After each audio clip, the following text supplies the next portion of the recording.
of three worthy All-American candidates. A century of football in this storied horseshoe. Notre Dame rolls in, led by a former Buckeye who hopes to dot the I of his alma mater. It's a spectacular day of debuts, championship encores, and the headliner is right here because here come the Irish rolling in to a wedge.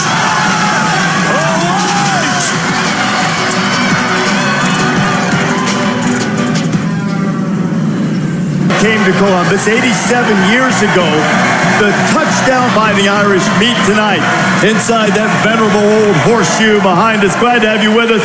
Reese Davis alongside Desmond Howard, Kirk Herbstreit, and the great Lee Corso. You know, they're celebrating a century of football inside Ohio Stadium this season. How about that? Listen, when I coached in this stadium, I got chills, and I still do, when the Buckeye band dots the I. Bro, there's nothing like that dotting of the I, boy. And for people that aren't familiar, I always say Woody Hayes, the band. And we work from there. Archie. So I'm with happy that both teams decided to take on a game like this, non-conference game this early. I love these matchups. On a campus. Absolutely. Yeah. And that can really help you out in terms of the playoff selection committee, which you might not. Games last night, Indiana, Illinois down to the wire. Who knows what's in store for today? But we got some surprises, I'm sure, coming. I tell you what, man, Thursday nights, any type of indication of how this weekend is going to be, buckle in, baby, because we're in for a hell of a ride this weekend. I think this game is going to be better than people think. I'm just very happy that both teams decided to take on a game like this, non-conference game this early. I love these matchups. On a campus. Absolutely. And that can really help you out in terms of the playoff selection committee, which you might not need as much help soon. That expansion, we'll talk plenty about playoff expansion. But there are games today.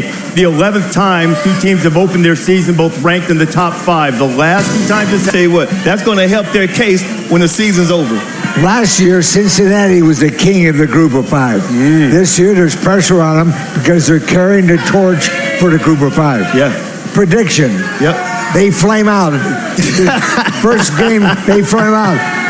Cincinnati beaten by Arkansas today. And you've been beating up Cincinnati since last year, and it just continues into the... True to form, this morning at about 6:45 in the hotel, I bumped into Marcus Freeman coming back from a 4-mile run. He did, not me, I can assure you. He was dripping in sweat. It was one last pre-dawn workout before everything comes to light today in the shoe. And people look